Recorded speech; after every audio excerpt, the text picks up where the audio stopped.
This is the Marathon Handbook Podcast.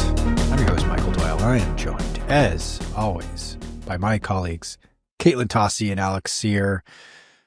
Today, we are going to talk all about the best shoes of 2025, aka an Alex episode. Although Katelyn and I, we've got our takes. We have our opinions. Before we jump into this, guys, we're going to take on a listener question in just a second here, but I've got a weird thought experiment for both of you. Oh boy. Oh, great. If you were a shoe brand, like I want to say anthropomorphize, but they're not animals. If we were to make you into a shoe brand, what shoe brand would you be? Alex? Oh my God. Okay. I got more time to think. Let me stall for a second. Oh, I have my brand. If Alex Sear was a shoe brand, he would be Puma. Oh. Because I've kind of just been around for a long time, mostly ineffectual for a good number of years. Oh, jeez. Okay. And in 2025, kind of took my own little running world by storm. It's like he's never gone. He's always around. And then I feel like this year I popped out of the woodwork with something new for the first time in a really long time. Good take. Do you have like a long running rivalry with your sibling that lives across the river from you? With my German sibling, Adi Dassler. I guess I will put that on my good pal, Alex Neuffer, who's German of origin, and we grew up as rivals. So I'll share the news. I don't know if he listens to the podcast. If he does, you're going to find out. There you go. Yeah, you'll know. This is when you know. This is when you find out that your friends don't listen to the podcast. Mm-hmm. You slag them on the pod, and then they just don't say anything about it. They're still nice to you afterwards. We learned that one of Michael's good friends does not listen to the podcast. So if you want to give him dirt, go for it.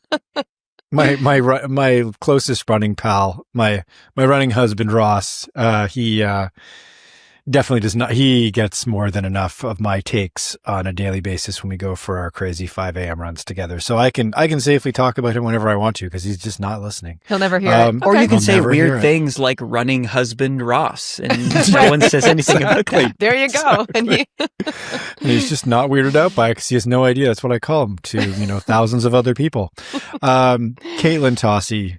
Mm-hmm. You guys have a guess? I know what you're going to say. You're going to be... I know what you're going to say. I can't believe you know what I'm going to say. You're going to say you're the North Face. Solomon. No? Solomon. Ah. Solomon. No. Solomon. Okay. Well, I'm going to surprise you guys then. I think that Katelyn Tossi is Brooks. Katelyn Tossi is Brooks. Okay. Because Brooks, first of all, the motto is run happy. I love all Brooks because I have a bunch of shirts that say run happy because that just makes me happy. And I feel like Brooks is that. It's just that really feel good, like not just competition based community that kind of brings all runners together. Yeah. And it's got that nice feel good feeling about it. So yeah, I think I would definitely be Brooks. That's good. You're also nice. Close personal pals with Warren Buffett, so that checks out on all fronts. What? Exactly. Jesus.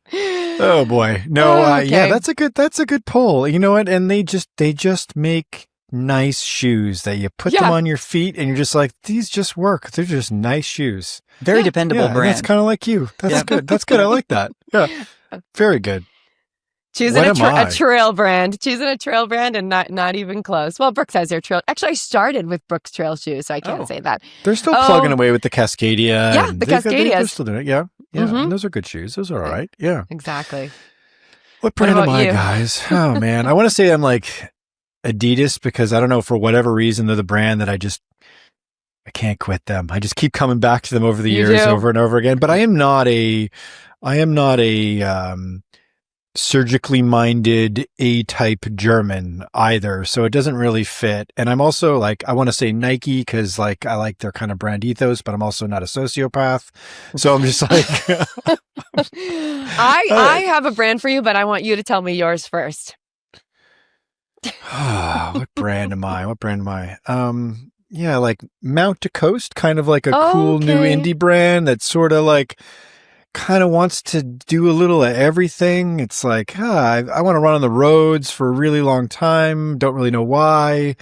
I want to hit the trail. I want to do both in the same run. Yeah, maybe Mount to Coast. Okay. The one I had for you was it's kind of for the same reason, like the same idea. Do you want to know? Yes. I was going to say maybe. Do I want to know? I'm not sure. Do you want to know? Yeah. Tracksmith. Oh. Tracksmith. Yeah. I don't know whether to be like super like feel like flattered or offended right now. I'm not sure. Flattered. It's because it's like, it's this really cool brand as well. Not very loud, not very trendy. It doesn't chase all the hype. It's like this quiet, quiet, really serious, very good and fast runner. I think it goes with you. Oh, Katelyn. There you go. and also like white bread and from the Northeast and I was gonna give you more like, I couldn't pick a shoe company for you. I was gonna give you like Morton Bicarb. So kind of like, not sure where this guy came from. It's kind of mysterious. And what does it do? What is this? I might upset your stomach, but I might also give you that extra edge, and it's unclear. Yeah. Okay. She's just getting into all sorts of weird territory here, and we're going to the running event next week, and we have to face all of these brands, and we're going to find out if they listen as well, because it's going to be like, you referred to me as a sociopath last week. I'm offended by you. But no, we love Nike, and we love all the rest of them as well. And we're going to talk all about the best shoes in every category of the year in our second longer main segment of this pod. But first, we get a lot of listener and viewer questions. And if you have one, we love them. So please send them our way. You can email them to us at podcast@marathonhandbook.com, or like write in the comments, both on YouTube and our video version of the podcast on YouTube or on Spotify now. And the cool thing about Spotify is if you've got a question, you can actually like input your question in real time as you're listening or watching the podcast on Spotify, and it will like populate in the timestamp spot. So we will actually see where it is that you've made this comment or question. So if you think something that I said is totally ridiculous, you can say, Michael, this is totally ridiculous, and I'll see exactly what you mean. So be sure to send your questions and comments via the comments or email them to us. I think we have to do, this is crazy, but I think we have to do another pretty audience, like mailbag heavy type podcast before the end of the year, because we just have an insane backlog of stuff, just an insane backlog with amazing questions. Like our audience has got the best questions. So keep firing them our way. Okay. So we've got a question this is a great one from Leah, and it's time sensitive. So that's why we took this one on right away. If you got a time sensitive one, just let us know. I think put urgent in all caps, urgent : and then you can, in the subject matter, and we'll try to get to it as soon as we can. So she's running CIM, California International Marathon, which is coming up. Is it next weekend? Yeah, it's coming up next weekend. Yeah. Kind of the last CIM, Valencia, the last two big marathons on the calendar, I would say. Also, I believe Honolulu is on the calendar as well, before the end of the year. So she's running CIM. She's 34. She's got serious about running, but she has been running kind of on and off since she was a high schooler. She wants to get underneath her 5K PR of 23:48 that she set way back in high school. And yet she's exploring marathons right now. So she's running CIM. And last year she ran CIM. She trained using a Hal Higdon program, but she got sick before race week, finished in 4 hours, 42 minutes. This year she's stepped up to the Fitzinger 18/55 plan. So, I interviewed Pete Fitzinger a little while ago, and we have the podcast episode. It was sort of a standalone thing that we do on the weekends where we'll do standalone interviews. So if you want to check that one out, I highly recommend it. He's kind of one of the thought leaders, one of the gods of marathon training. And he wrote Advanced Marathoning, which is a great book now, and I think it's 4th edition. And his plans are 18/55 indicates 18 weeks with a peak week of 55 miles is how he sort of the moniker for each plan. So she hasn't missed a workout. she jumped up with an 18-week plan with a 55-mile max, which is pretty significant. And she's aiming to break 4 hours. So she's also looking to make a big jump. So here's the issue for Leah. She has run 2 tune-up races, guys. Okay. And they have given her mixed signals. She ran a half with no taper and heavy fatigue mid-training cycle and ran 1:58.55 for the half. Okay. That's butting up really close to 4 hours as a split, right? Right. So obviously indicating one thing. Then she ran a 10K in the taper in the last few weeks and ran 50:41 for the 10K. Okay. Well, but big she was difference. tapering and she said she felt really strong doing it. Now she notes the calculators are suggesting very different marathon paces. Yes. The half is saying sub 4 is unlikely, and the 10K says LFG, right? Not Leah's words, mine. Sorry, Leah. I don't know if you're a swearer or not. So her question is, which benchmark should she trust? This is one that I've encountered in the past myself, where it's like, we know which one we want to trust, we know which one we want to lean towards, and we know which one we want to ignore. What's your takes, guys? What do you think she should do here? First of all, let's break down the numbers here. Okay. I've got, let's see, when I saw this email, I put everything right into the calculator. So with a half marathon of 1:58.55, that spits out a marathon estimate of 4:05.34, right? So we've got 5 minutes over that sub 4 hour marathon goal that she has. So that's 9:22 a mile, right? Yep. Or 5:59 a kilometer. Okay. The 10K race that comes in at 50:41 spits out an estimate of a 3:52 marathon. Very different, huge difference there, right? 12 minutes.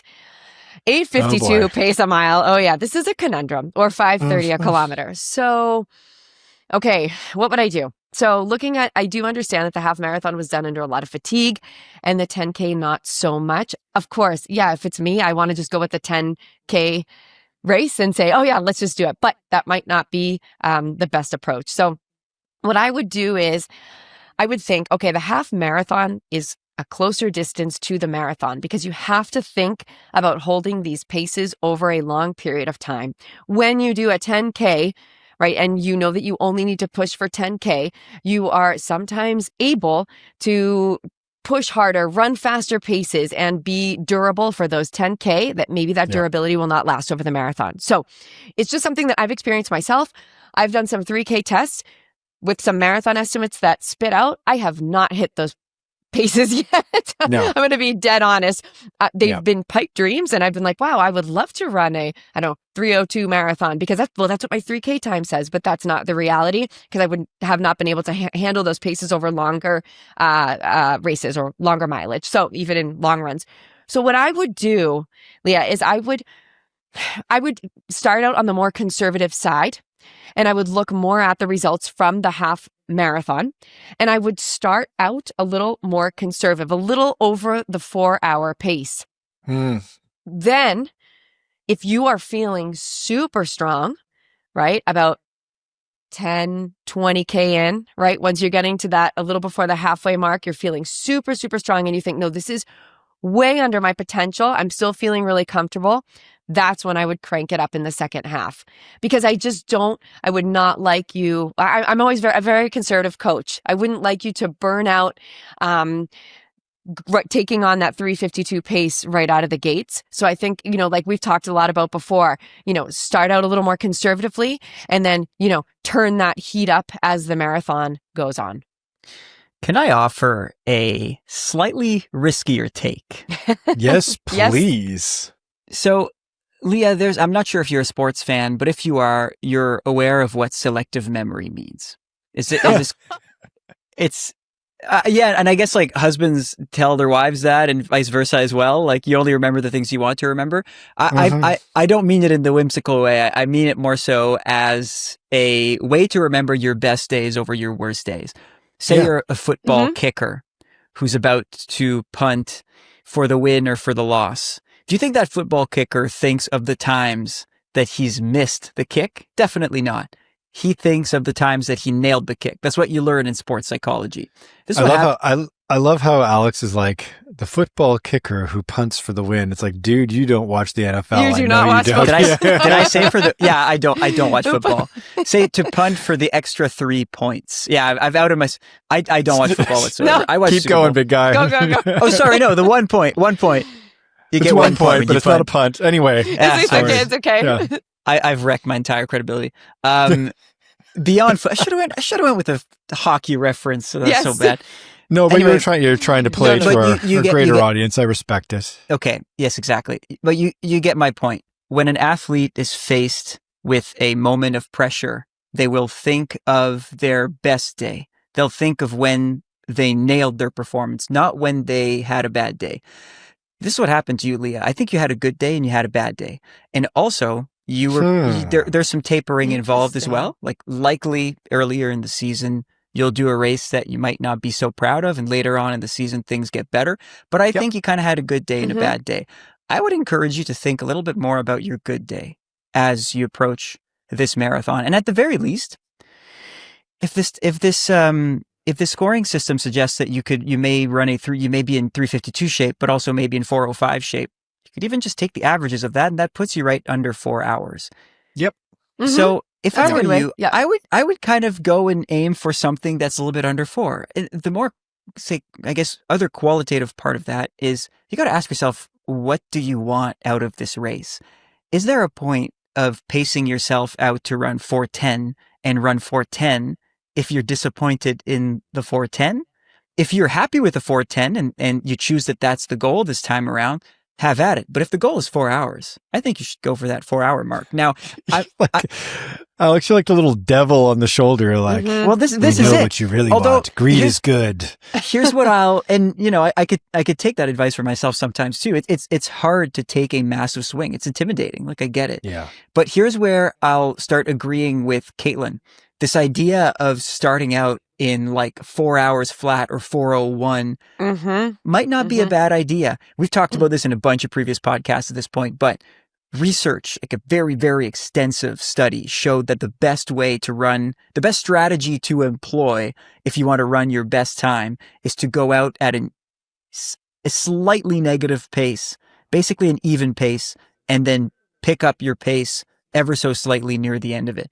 So even if you're out at 4 flat pace and then you find yourself feeling good in the last few miles, that's where you get your time. Right. And so I'd say go for it. I don't think, unless you're happy with the 4:10, that you should hedge. I think you need to grab the bull by the horns. Yeah. I think both of you are giving great advice here. And I think they're actually complementary. It's complementary advice as well. You're not at odds with each other in your points of view here. And I'll add to that by saying, Leah, I think you should look at a few different things and try to be honest with yourself. It's tough to be honest. We talk about this in the podcast a lot. The marathon is fundamentally such a powerful distance because it's so much more than just running. It forces you to evaluate yourself, right? As a person. And being honest with yourself is a really hard thing to do, right? So especially when ego gets in the way and that sort of thing, and goals, these extrinsic goals, like a big fat number, like 4 hours, it's like you want to get under that. You want to prove something to yourself, and that's great. I would say, look at your workouts, look at your training. I like the numbers of the overall volume. There's something called load that you'll hear exercise physiologists talk about. And in order to become a great marathon runner, you have to start adding more overall load to your training cycle. And you've added more load by jumping into this Fitzinger program. And I would look at the workouts. I would look at the paces that you're running your long runs in with that marathon pace. You noted to us in the email that something I did not share earlier is that she broke down each week and that she ran a couple of weeks with a pretty significant amount of marathon pace inserted in there. How did that feel? What was the pace you were running at? I would look at the workouts that you're doing midweek. You can use various calculators to figure out your VDOT, which is a Jack Daniels formula to figure out your VO2 max, but then also importantly to figure out your lactate threshold, which is roughly how long you can run all out for about an hour. And that will give you some really clear markers as to kind of where your fitness level is. It sounds like your endurance is pretty good because you've done a good amount of volume overall. So there's a good amount of load there. And it sounds like you're ready, obviously, for a big jump of some kind, right? And I would say, based on those two numbers, let's split the difference. One saying low 350s, the other saying north of 4, as Katelyn and Alex were both hinting at. Right around 4 hours is probably where you're going to end up targeting. And I agree with Katelyn completely, and Alex as well, that I think the smart play is pace the first 10K in about 4 hour pace, which is like just under 6 minutes a kilometer, right? And pace it out in the first 10K and get comfortable. It's a psychological, physiological balance, the marathon. Get yourself comfortable and then start reassessing. And then when you get halfway, if you feel like you're really comfortable, you can adjust a little bit and go a little bit quicker. And then when you get to 20 miles, when you get to 10K to go and you're still at 4 hour marathon pace, you're in the home free zone. Start running at home. Turn on what I call the homing beacon. Tell yourself, I am now running to the finish line. And you can start applying a little bit of pressure with each kilometer or each mile, and then you'll run under 4 hours. And I think that that's possible. We want to hear how you do, Leah. Hopefully this advice is helpful to you. And I feel like she's probably right around the sub 4. Yeah. You are now on my CIM tracking app, Leah. There we go. Oh, nice. Oh, okay. well, I'll add her as well. That's cool. Yeah, that's fun. And of course, like, if share with us how things went afterwards, Leah. And if you want to keep it private, let us know as well. We'll never speak of it again. Okay. Let's take a quick break and then we'll roll into our main segment. Man, there's a lot of surprises. There's a lot of hot takes. There's a lot of like big questions about where the whole shoe game is going. And we're going to get into the shoes of 2025 right after this.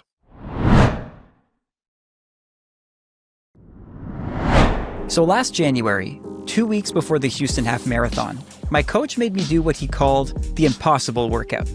30 minutes at threshold pace, followed by 1 kilometer of kicking, even faster. All of it at half marathon pace, which for me is about 4:56 per mile. You had to slide that one in there, didn't you, sir? My point is that running on frozen roads near my house in Toronto to do this workout sounded daunting, and going to some gym and running on a regular treadmill sounded even worse. Luckily, Michael had a Wahoo KICKR Run treadmill stashed in his home in northern Toronto, and so I took advantage of that last winter. So that's why you kept coming over to my house all the time. I mean, I also came for the company. Sure. And mainly for the KICKR Run's Run Free mode, where the treadmill uses sensors to adjust its carpet speed so that it can respond to your running speed in real time. So it responds to you, and not the other way around. Now that was helpful for the workout's kick portion, so I could accelerate naturally without having to worry about pressing buttons all the time. The treadmill also comes with the lateral tilt feature, which will simulate the angles of running on a natural terrain. So every step is not the same, which is a good thing. And it's kind of like if you're running outdoors. And bonus, the KICKR Run connects with a laundry list of third-party apps, including Strava, the Wahoo Run app, and Zwift. So you can run free in Watopia.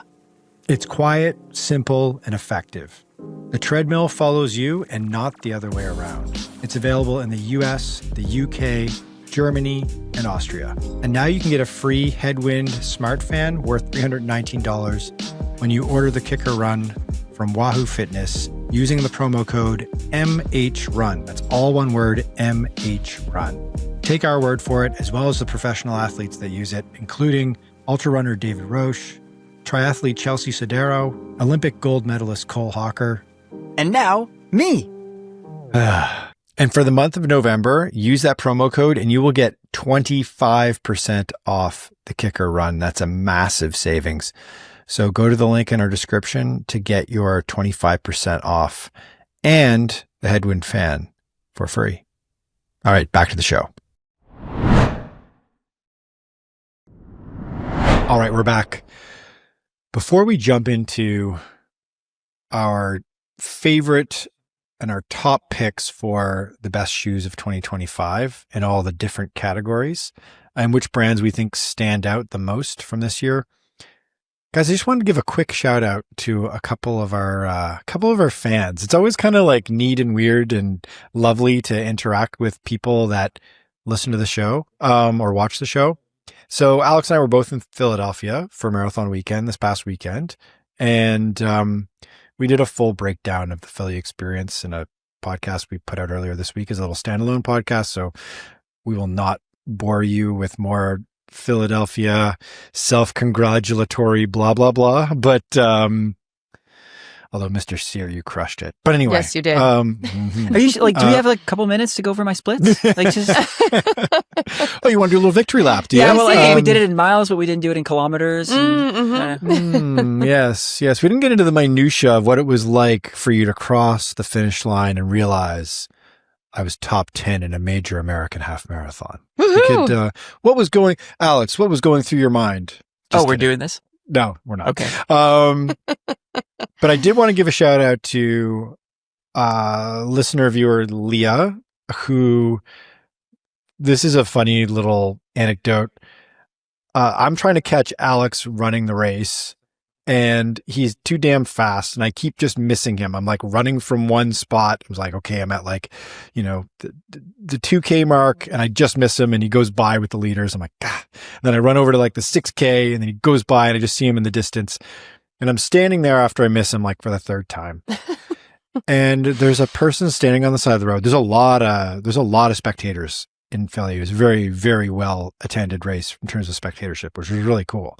And there's a woman standing there with like she's got a sign, and she turns around because she hears me talking to my pal Ross, and then she looks over, and she's like, she has this like double take, and she's like, "Are you Michael?" And I was like, "Yes." And then she introduced herself, and she said that she was a fan of the show, and that she was actually in New York for our live show in New York. That was super cool. Awesome. Yeah. So she ran New York, and she was spectating, I think, friend, partner, husband. I'm not sure who. Can't remember. Sorry, Leah. I can't remember off the top of my head, but had very kind words to say about the race. And I was like, about the race, about our podcast. I was like, "Oh, Alex literally just passed a second ago." And she was like, "What?" I was like, "Yeah, he's just running running there in the distance," which was very funny. And you missed him again. And I missed him again. I do remember Alex mentioning that it was a wonderfully easy course to be a spectator on, Michael. You know what? It was indeed. I've given Michael enough grief for that. It was the full marathon, very spectator friendly. The half would have been a little bit tougher. Okay. Like he could have gotten one video. Dude, you got to slow down a little bit, okay? You just got to slow down a bit. I mean, Alex is basically telling us that we have to train just to be able to go watch him run a race. I contemplated chasing him down, and then I was like, I can't run a 3-minute kilometer, so it's not going to happen. Or we have to bring a bike, one or the other. Indeed. We become like one of those like influencer posse guys that's like, we'll get him banned from the course. Yeah, just don't hop on the course. Right. That's been tried and failed before. Not by me.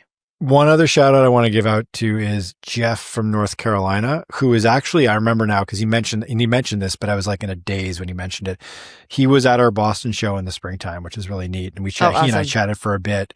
I ran into Jeff in the finishing shoot, like after you get all the like snacks and everyone is in the space blankets, kind of doing the slow, long walk out of the finishing shoot. Passing out. Yeah. And I was doing pretty good, actually. I was feeling okay.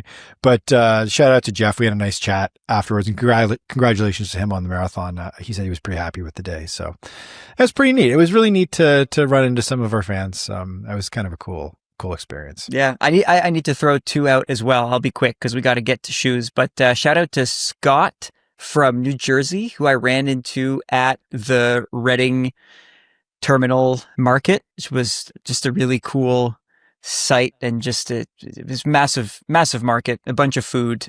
He was getting his food, I was getting my food, and he kind of spotted me out of a crowd. We had a good conversation, and he was running the marathon the next day, so I'm guessing he was carb loading.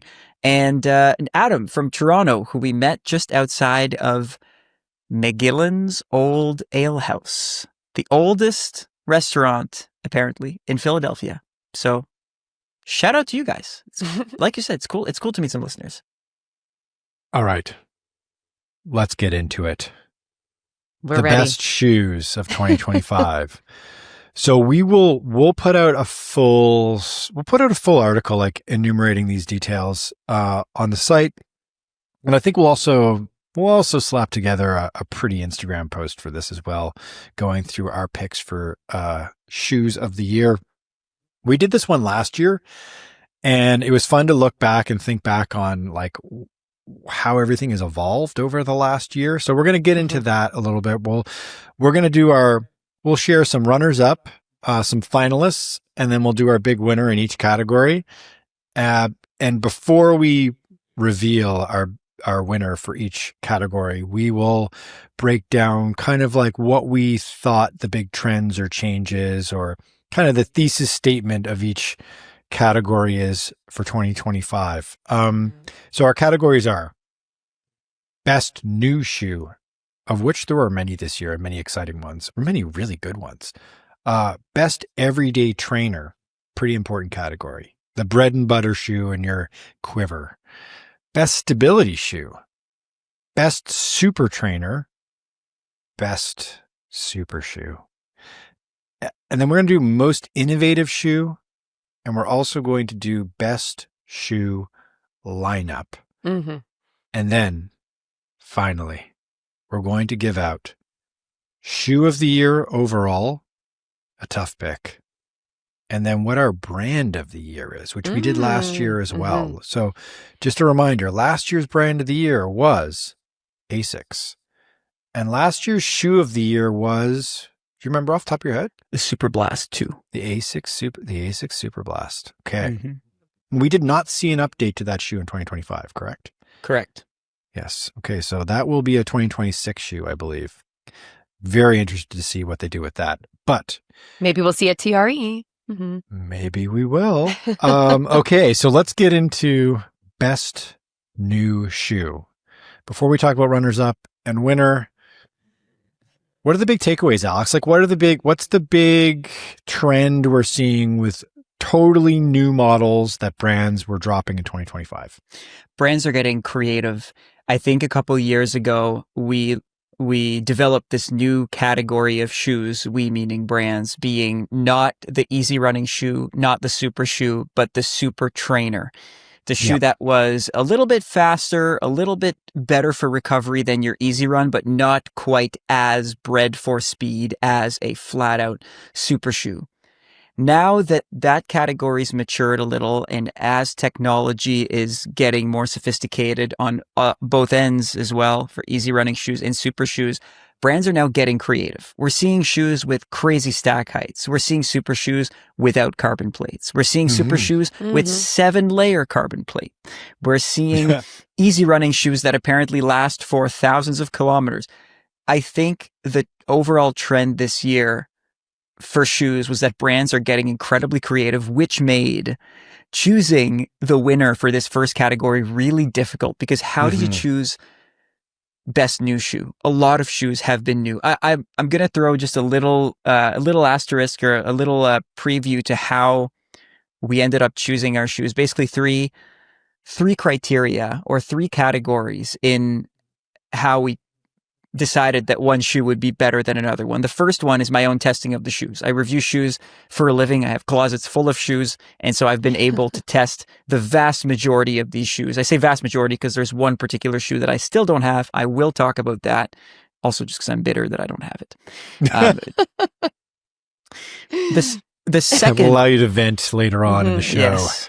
The second piece, and especially when this comes to competitive shoes and super shoes, is which shoes are doing well in the world, which shoes are winning podiums. And then the third category, a little bit more subjective, but no less important, is what's the place of the shoe inside of the culture of running and beyond? Are people wearing it? Right? Yeah. That really matters, right? Are people of all speeds and all goals wearing the shoe? So that is factored into every single category in some way. So, best new shoe. Runners. Okay, first, runner or runners up. Who do you have for your, as Steve Prefontaine would say, first loser? First loser.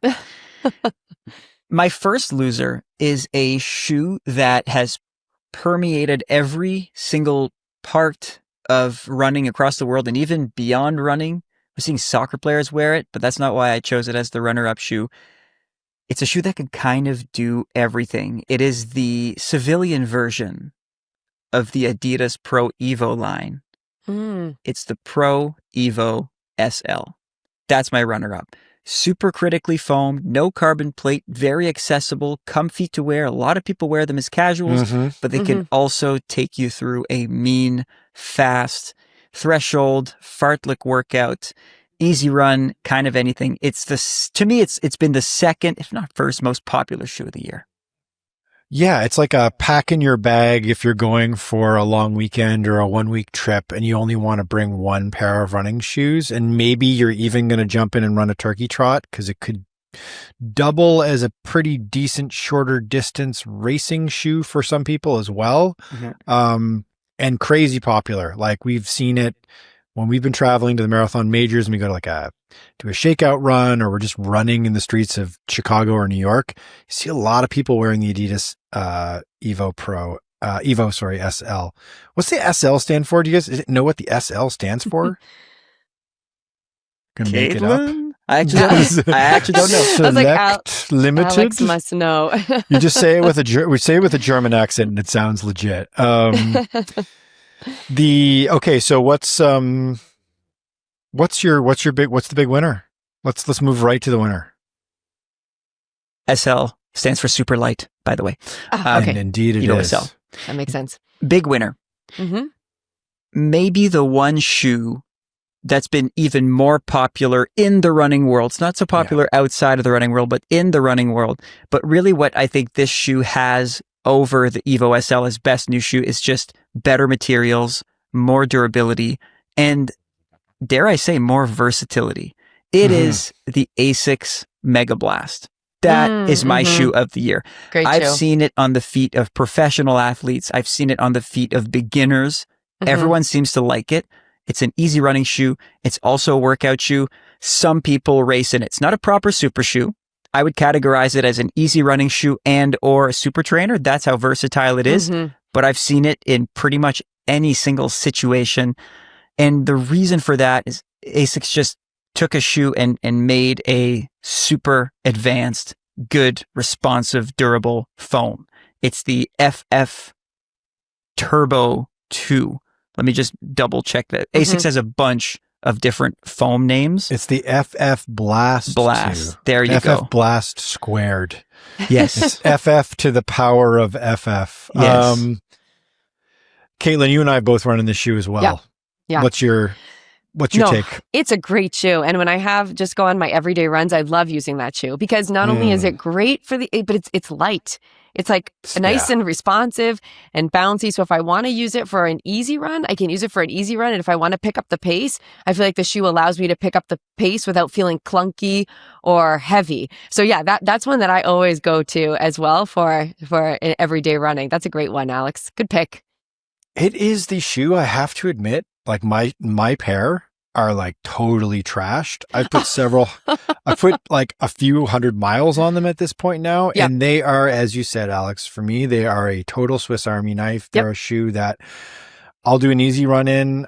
They're probably not an easy run shoe for everybody because they're pretty light. And I think you have to be a fairly efficient mid-strike type runner to enjoy them on a regular basis as an everyday easy running shoe. And they're also kind of quick because they are light and they do have that powerful midsole foam to them.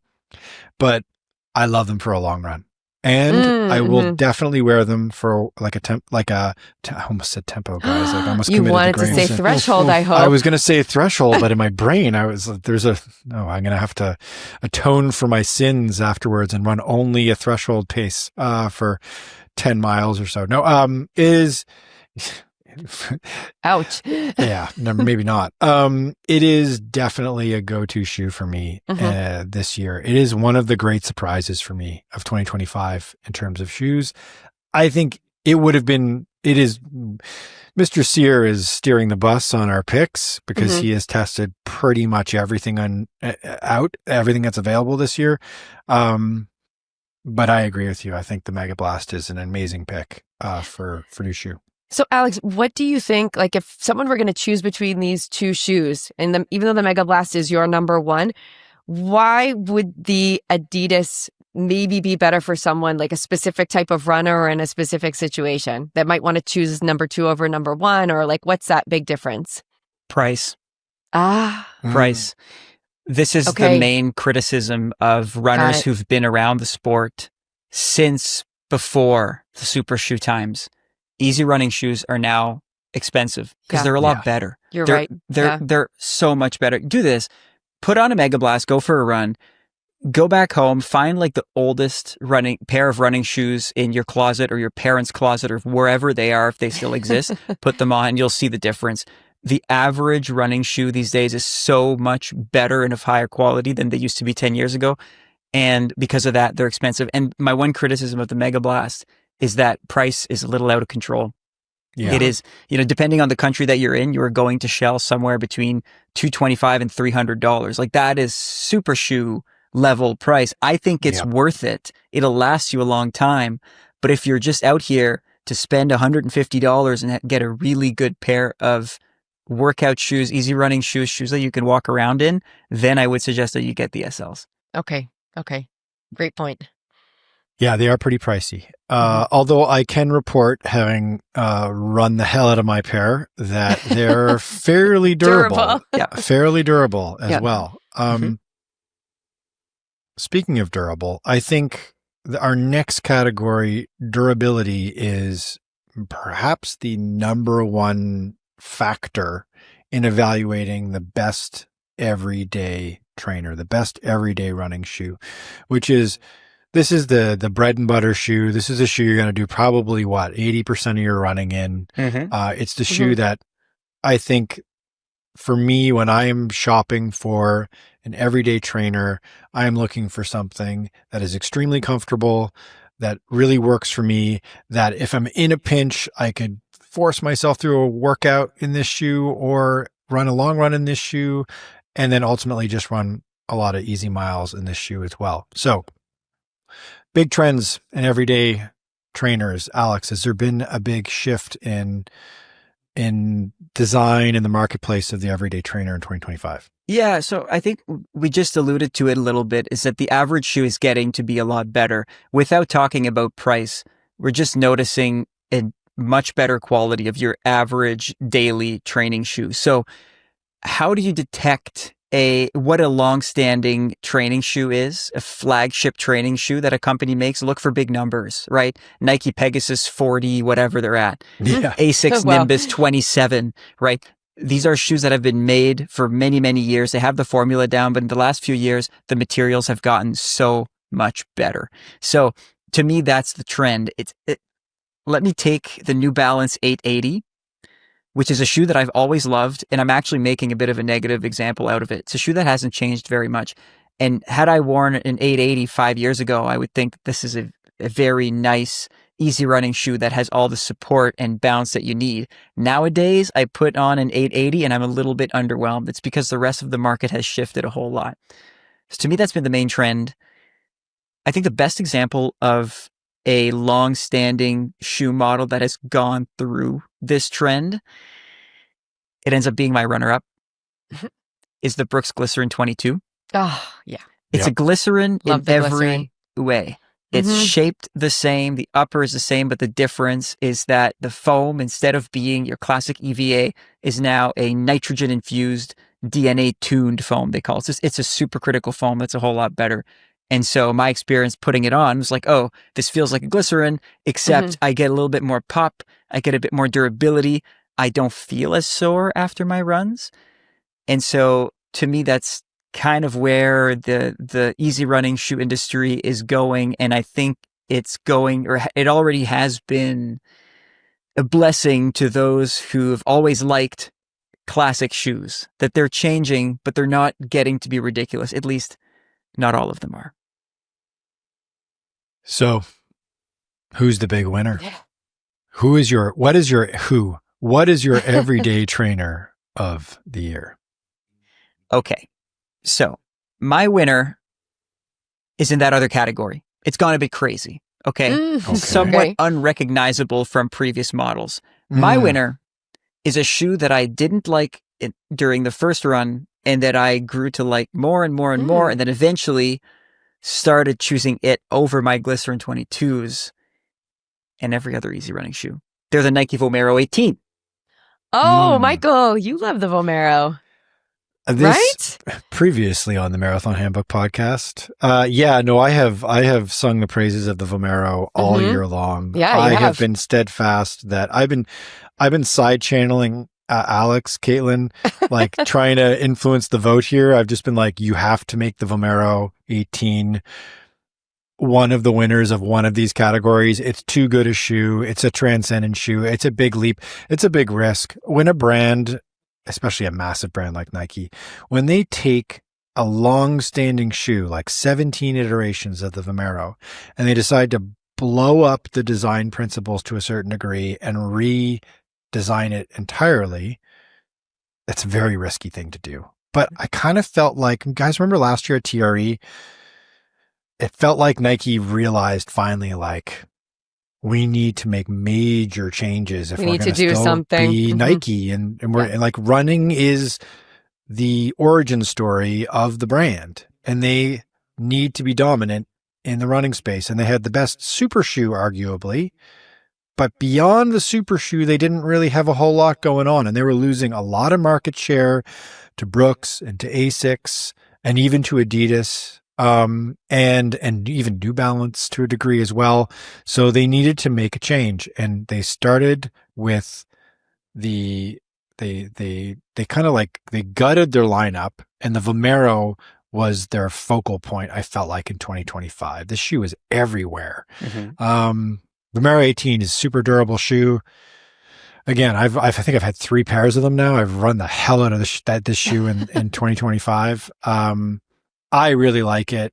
I think it's a tough shoe. I think it's a very comfortable shoe. It's one of those shoes that, like, finally Nike's figured out how to make a shoe that, like with Brooks, you just put your foot in it and you're like, oh, that feels really good. I think this is a great pick. Well done, Mr. Sear. And I'm glad that Nike is there, because I feel like previously they were not there, because I remember years back going in and trying on Nike shoes, and just the first time I put my foot in, I was like, nope. Okay, these can't be, nope, these aren't going to work. Because, that's one of the main things. It has to be comfortable the first time you put it on. That's and if you feel something strange or off, and I'm so glad that Nike has now evolved to those everyday trainers where you go in, you try them on, and you say, oh yeah, this could be my shoe. So I think it's been a really positive evolution for Nike. Yeah, well, the knock on them has always been that their shoes are too narrow. I think they've addressed that a little bit in the Vomero series. It is a tightly fitting shoe, but it's more of a hug than a squeeze, I find. I love that. That's great. This should be their marketing. More of a hug than a squeeze. A hug, not a squeeze. Yeah. So also, it is an important feature of these rankings for you guys to tell me that I'm full of it whenever you think I am. But I sense that so far. Don't you worry. I've been playing in your. We've been agreeing on these shoes. So let's see if this continues.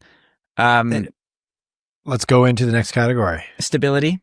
Best stability shoe, which is something that you are uniquely qualified to heavily evaluate, right, Alex? Because you're a bit of a pronator, right? Which mostly you think pronator, you don't think 104 half marathon, but you are both at the same time. Here we are. Maybe explain to the audience, just for people who aren't 100% sure, what a stability shoe is, or who they're for. Yeah, stability shoe is for pronators or even supinators, people whose feet either roll a bit too far inward or pronate, or roll too far outward i.e. supinate during the run, because that can lead to a whole lot of injuries. And I've been a pronator my whole life. I don't always run in stability shoes at all, but I've spent years, especially in my past when I was pronating even more. There are exercises that you can do to improve that condition. It's not a deadly affliction, but I've run my fair share of miles in these shoes that correct for that form. So usually that means that they have these little walls or guardrails to keep your foot propped up and not flopping on one side or the other. The downside to these guardrails are that it makes the shoes heavy. Stability shoes have a bad rap that is founded in mostly truth, is that they're heavy and clunky and they're not fast. And I have yet to see a brand really dive into the stability super shoe game. I don't know if that's possible. Maybe those two things are mutually exclusive. We've had a few questions from audience members in the mailbag about, is there such a thing as a stability super shoe, or has anyone designed a shoe that's more supportive for racing for somebody who's a pronator usually? And the short answer is kind of no. But yeah, so we're talking about everyday trainers that are designed for stability. And I've given the edge this year to the stability shoes that have taken weight into account, because no one wants to run a super heavy stability shoe. It's not exciting, doesn't feel good. So the top two shoes that I have made strides towards making their shoe a little bit lighter. So my runner-up is not a new shoe by any means. Asics Gel Kayano 32. It's been around forever. Little it's older congrats. than Mr. Sear. Yeah, 32. It is older than me. It comes from 1993 or even 1994, and I'm a 95er, so there you go. The Kayano has improved a lot over the years. It's gotten a lot lighter than it used to be, again, with Asics and with pretty much every brand, but Asics has gone deep into making new foams. This is a much better foam. It's more responsive. You kind of forget that you're wearing a stability shoe, which for me is the hallmark of a good stability shoe. And so that gets my silver medal for this year. My winner actually came a bit out of nowhere. I shouldn't say that, but it's not 32 years old. It's a lighter shoe. It feels faster. It's a bit more of a natural feel. And that's saying a lot, because I've always liked the Kayano series. I've run in Kayanos ever since I was quite a bit younger. But I've become a fan of the HOKA stability series, which is called Arahi. And this year's 9, to me, is their best one yet. So to me, that is currently the best stability shoe. It won't break any speed records, but it's not the point. It'll keep you healthy and not weigh you down. And it comes in like right underneath that. So like the 10-ounce barrier, let's call it, for the tester size men's 9 is kind of like the golden number for shoes. Historically, it's been like, if you can get a shoe in under 10 ounces for that men's size 9, you're developing something that's on the lighter side. And and this version of the Arahi is 9.9 ounces. So they're clearly like, They got it. Yeah. I can just imagine in like the HOKA shoe workshop, they're like shaving away and they're like putting it on the 10.01. Okay, let's just make the shoelaces shorter. No, exactly. See, Snip like them whatever. off. You guys are joking, but I actually wonder if this happens. It's a pretty key marketing point to have like a 9.9 ounce shoe versus 10 ounce. Oh, we're gonna hear for sure at the running event next week. We're going to hear from at least one product rep at some point is going to say, and we're under that magic 10-ounce number. We're hitting 9.8 or whatever, because it is definitely a talking point, especially for an everyday trainer. Okay, on to a newer category that has emerged in the last few years as, I would say, one of the staple categories. It's a big question about whether or not this is becoming I know what Alex's answer is already, but like, is the super trainer an essential shoe for every runner of all ability levels? Alex's answer is, if you ever want to do a race, the answer is yes. Oh, okay. Okay. I was just expecting like an unequivocal yes. Absolutely yes. I've updated my take. If you just want to run for fun, you don't need a super trainer. That's too much. If you're interested in racing, yes, because that means you're one of two people. either A, you will want to spend that extra money and have a daily trainer, a super trainer, and a super shoe. Even if just a daily trainer and a super trainer, you'll have that separation between everyday running and your competition. And super trainers, there's no such thing as being too slow for a super trainer in my mind. Mm-hmm. Yeah. I agree with that. So either you're this person who will get a few, or you actually want to save money and you want one shoe that can do everything, and you're racing the marathon at the end of the fall, or you're racing the turkey trot at the end of the fall, then I would suggest just get the super trainer. There are super trainers that are out there exactly for that. They're the everything shoe. I have a hot take about super trainers, and I'll share it in a second, but I should define for us, that if you're unfamiliar with what specifically a super trainer is, the easy way I think to define it is it's obviously somewhere between your everyday running shoe and a racing shoe, and it has properties of both a super shoe. So it might have some sort of plate, usually not a carbon plate. It might have some form of fancy, super light, really responsive, what's called supercritical foam, or it might not, or it might have like an element of it or one slab of it, but not an entire huge chunk of it. But then it's also thinking a little bit more about durability, right, about a broader use case for a bigger market for more different types of runners as well. So it kind of falls in this. I think the shorthand would be like, in most cases, you're using it as a workout shoe, right? When you're running a little faster, when you're doing either your midweek workout or say you're running a long run with a big amount of like marathon pace in there, a super trainer is a great tool to have, but it's not your primary shoe. I have a hot take here, which is I've been thinking a lot about super shoes, and super shoes are limited, right? Because super shoes have to be under 40 millimeters as the max stack height. So the midsole can't be fatter than 40 millimeters at any point underneath your foot in the shoe because of limitations from the governing body of the sport for elite athletes, right? Super trainers are not governed by this, and many super trainers are north of 40 millimeter stack height. So they actually feel bigger and beefier and more powerful and comfortable. And I think super trainers, like, they sometimes feel faster than a lot of super shoes do. That's my interesting. Oh, what? Yeah. In some cases, they feel more powerful. Like they feel like a bigger, faster shoe for an everyday runner. I'll just say that. I'm going to put that out there. Okay. But let's get into trends for super shoes this year. Sure. I will disagree on that, but sure. Like, curious what our listeners are thinking. But it's sometimes bouncier, but I don't think faster. But trends for the super trainers. Again, creativity this year. A few years ago, we saw a cleaving inside of the category of super trainers. And that was that some of these super trainers were staying relatively small and light, and others were getting beefy, kind of like what you described.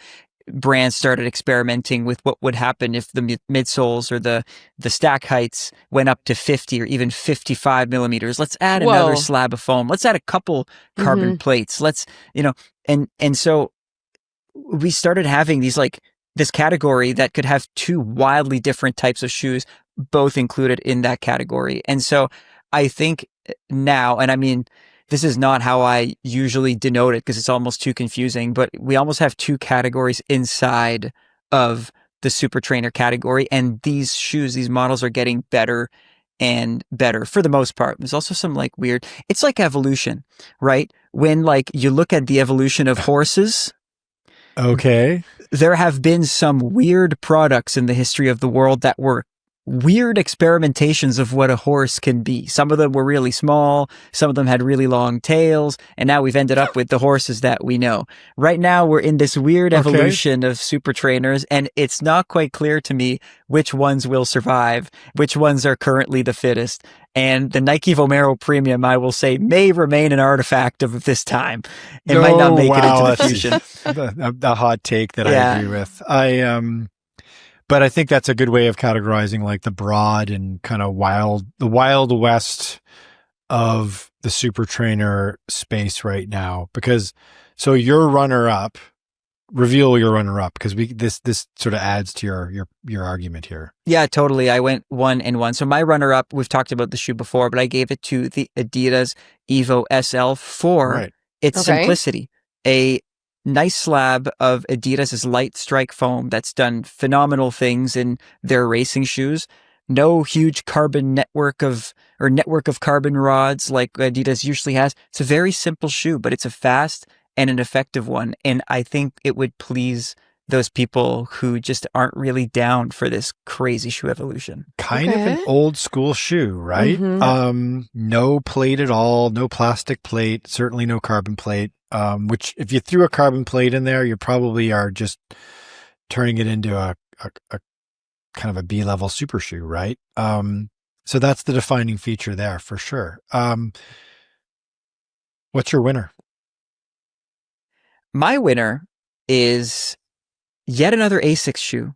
Oh. I almost gave this shoe the title of, or at least the runner-up title of new shoe of the year, because it's a new shoe. Yeah. It's another blast. We have a lot of blasts. We're getting more blasts. It's I heard myself, I think this is like weird Trump cadence. I don't know where that came from. So many blasts, the best blasts, the biggest blasts. Love the blasts. Okay, we're not going to go down that rabbit hole. No. No, please. But it's the Asics Sonic Blast. The winner is the Asics Sonic Blast. Okay. It's I call it a variation to the Super Blast 2 in a sense, because it's got a similar formation in that it has 2 different slabs of foam. The FF Blast foam, which, if we remember, is similar to the foam in the MegaBlast. Mm-hmm. And then other slab is FF Turbo Squared, which we've seen in some of their racing shoes.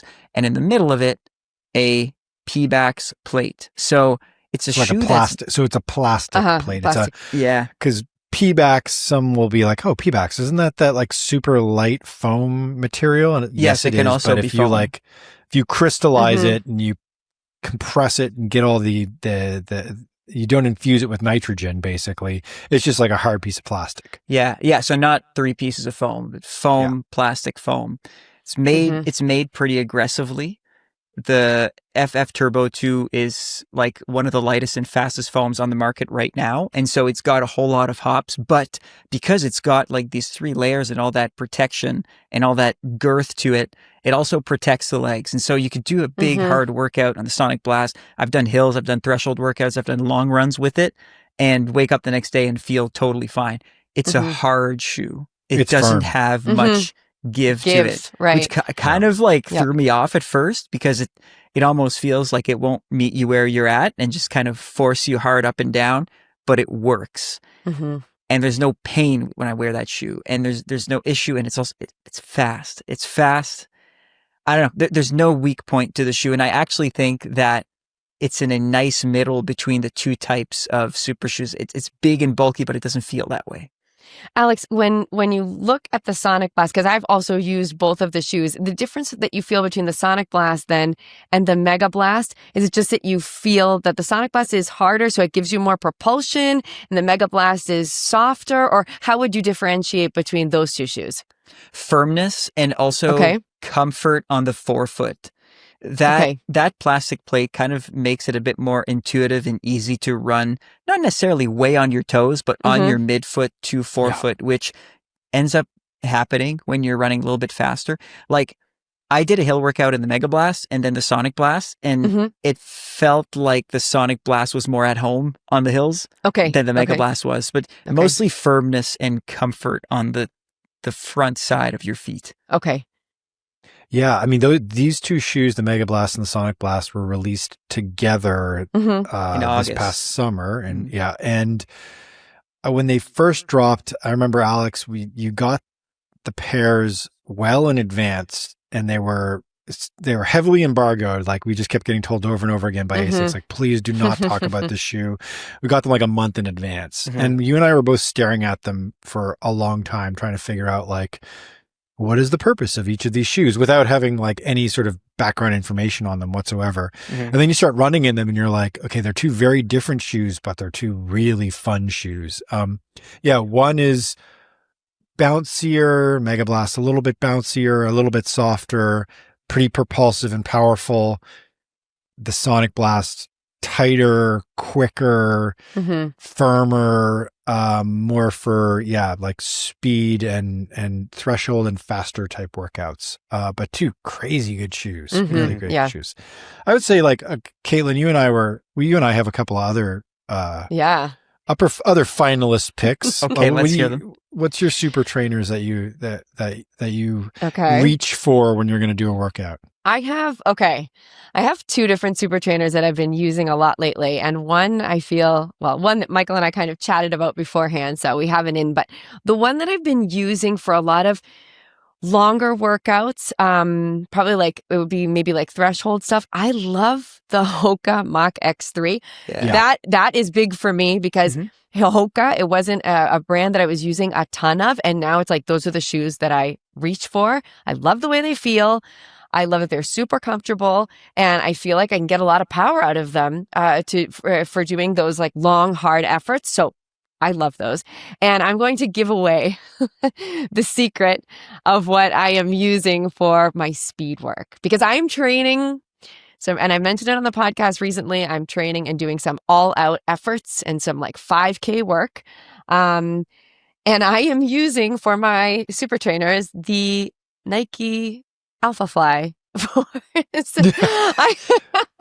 Alpha Flies. Yeah, the Alpha Flies. And I just think that I understand that they are not in the super trainer category, but maybe Michael will want to back me up on this a little bit, that I just feel that they are really great, super fast workout shoes. However, and then we get into the super shoe talk. However, I feel like they're not like that first pick that I would go to for my race. And Michael kind of felt the same way when we were chatting about that. So I wanted to see what else you have to say about that, Michael. Well, the Alpha Fly or the Vapor Fly. Yeah. So in my case, it would be the Vapor Fly that I reach towards. It's a slightly lighter, I would say, and we're going to get into this when we talk about super shoes, because there's... Oh, then no, we have different takes. I've been using the Alpha Fly. We have different takes. The Alpha Fly... I've been using the Alpha Fly. We'll talk all about the Alpha Fly and about super shoes in a second here when we pick the super shoe of the year. My sort of, I guess this is a bit of a hot take, is that I feel like we're seeing a evolution in super shoes, and I feel like there's sort of like a B team of super shoes, and I would put Nike's Vaporfly 4 in that B team, and I have been running in a pair of Vaporfly 4s for workouts. Although I don't disagree with you, Katelyn, that the Alpha Fly, geez, if you're spoiled like we are, and you have access to a pair of super shoes. I know, Alex, you do workouts in super shoes as well. Sometimes. It's kind of the only way you can really adequately test all of these different shoes as well. Right. You got to... Fortunately, we have a guy who can run, sub 3-minute kilometers in a workout, so that he can really put the gears to a pair of super shoes and see how quick they are. And I like your pick though with the HOKA. Yeah, the HOKA I love Mach those Mach X. Yeah, surprise shoe of the year for me. A firm shoe, not dissimilar to the Asics Sonic Blast. Pretty firm shoe. It's got a plate in it as well. I think it's got a carbon plate, if I'm not mistaken, Alex. The Mach X3, I don't think is carbon. No, it's either carbon or plastic. I think it's plastic. I'm going to vamp here while you check, but yeah, it's like the Astro plate. I guess we didn't call it that, but the plate inside of the Asics Sonic Blast we're just talking about, it's Astro plate. It's an Astro plate. P-Bax plastic is what it is, and the Mach X3 are the same. Mach X3 plastic plate. Very firm midsole foam, pretty explosive, pretty powerful. Both these shoes sort of, like you said, get you up on your toes a little bit, get your leg turnover moving. Yep. Really good for a quicker workout style. Specifically for a workout, really great. Really like that shoe. Really surprised by that shoe. Wasn't expecting to love that shoe this year. And it's sort of, I'd say it's like, if I were to select just, 5 or 10 of my favorite shoes of 2025, I think the Mach X3 would make my list. Totally. As well as the Sonic Blast. And to those who've been burnt by the Mach X2, because it had a big problem in ripping up ankles and your Achilles. Your Achilles. These skin, do not do that. Yeah. No, they actually they fixed the upper. It's different now. So after doing a couple workouts in the Mach X2, I've started to get that feeling. And with the 3, it's not like that. So don't swear off the Mach X series just yet. This one's different. Final question I have and I don't have an answer to this. The Nike Vomero Plus, the middle sibling. So Nike has done this thing where there are 3 flagship shoe lineups for their non-super shoes. So they've got the Structure for stability. They've got the Pegasus, which is sort of positioned as like a faster everyday shoe, a slightly lighter, faster everyday shoe. And then they've got the Vomero, which is a more like full cushioned everyday shoe. And then within those, they've got 3 sort of like tranches, I guess, if you will, or subcategories of like the vanilla regular, the plus, and then the premium.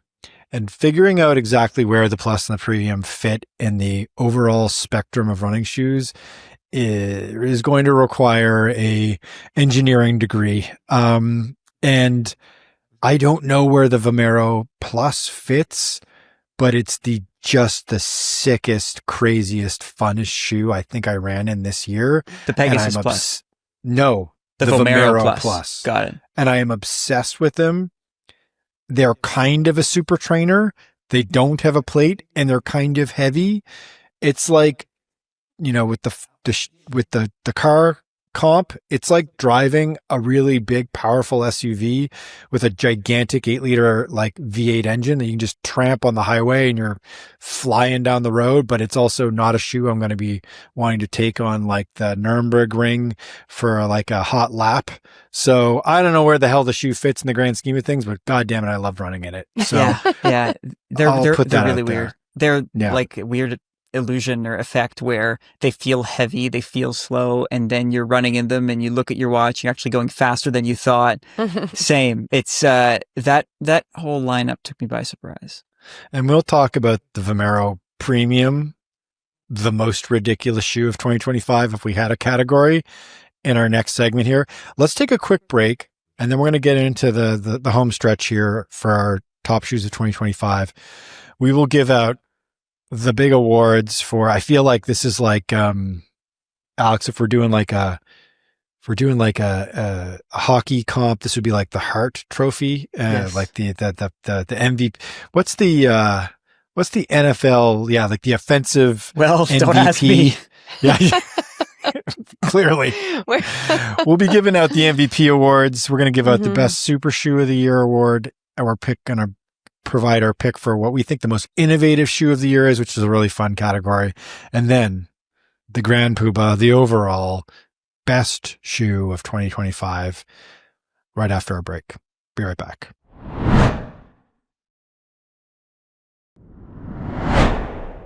All right. And we're back for the home stretch.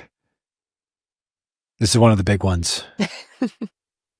The best super shoe of 2025. Yes. Here we go. The unequivocal master of the marathon, the overlord of races.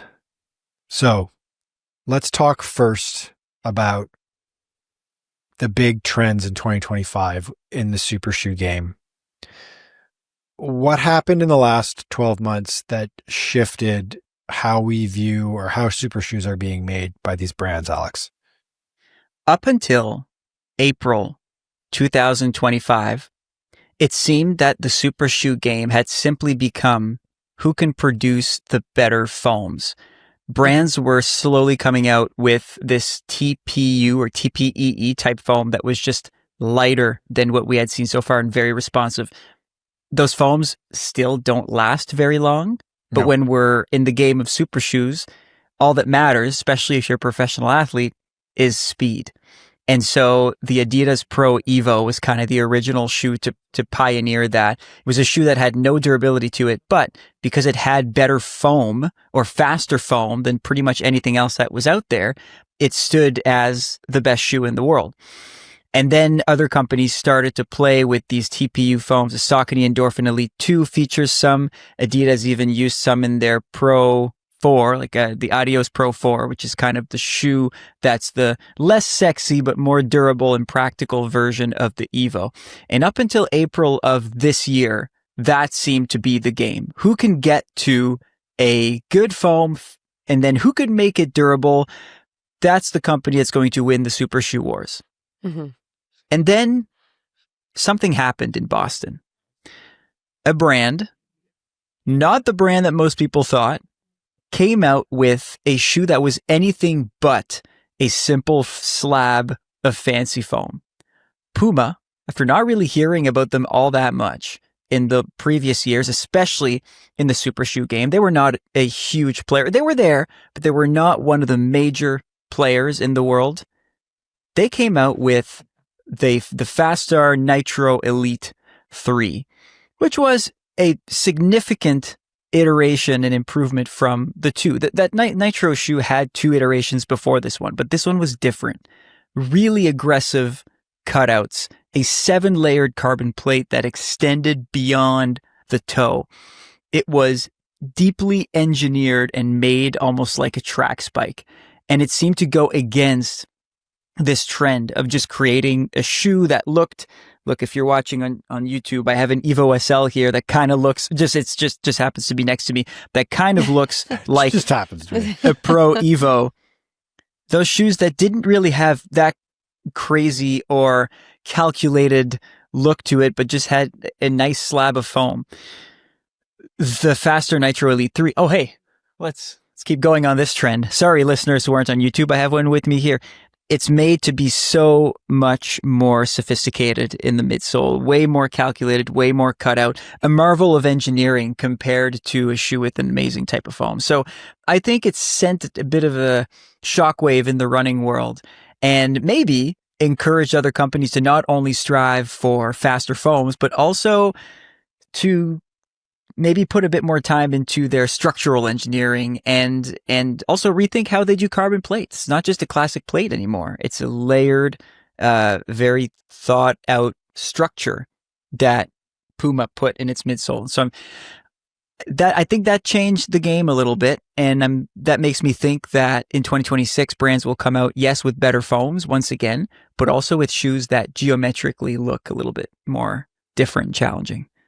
Yeah, it was the first real shots fired by a brand other than Nike, Asics, and Adidas in the super shoe game in some time. And I mean, it was it was a pretty smart rollout by them. It was going into Boston weekend. They announced this shoe. They announced that their athletes in Boston are going to wear them. And they dropped this this neutral third-party scientific paper that proves that this shoe gives you like a pretty significant advantage over the current super shoes that were available at the time in April. And it was such a big deal that I was waiting for Alex to get off the airplane. I got there ahead of him. I think I was one flight ahead of him going to Boston. And I sat in the baggage claim area waiting for Alex to show up. And I wrote an opinion piece in the airport about this shoe with the title, Puma claims it built the fastest super shoe of all time, but will anyone run in it? And so that speaks to a degree about, sort of how potentially impactful this specific shoe has been over the last year, that it got us sort of talking about it right away. And then it totally delivered because it's had some really good results over the course of this year. So that's your runner up though. That is my runner up. It was a head versus heart situation. Now my card's on the table. And I mean, this is a bias, but also this factors into my choices because what shoe do I prefer? I race in the Fastar 3. Because it's the best shoe that I own. It is the best shoe that I own. I have good friends who will be racing the Houston Half Marathon with me, and they all bought a pair after seeing or hearing how much I liked it. It's a shoe that has a presence in the world. However, and this is a tough conversation because it's not the shoe that's winning races. And that could be because of one of two things. The first is that maybe it's not as strong as the other shoe. that is winning races. The other thing is that shoes don't win races. Athletes win races. Mm-hmm. And Puma doesn't have the best stable of athletes in the world. And so this was a very, very tough decision. In the end, I couldn't deny the fact that there's a shoe out there that is destroying major road races, that is owning podiums across the world. Sebastian Sawe, Alexander Matisse Munoz, Benson Kipruto, Tadesse Takele, all wear the Adidas Pro Evo 2. And I cannot deny that level of dominance. To me, that is the shoe of the year. That's currently the best super shoe.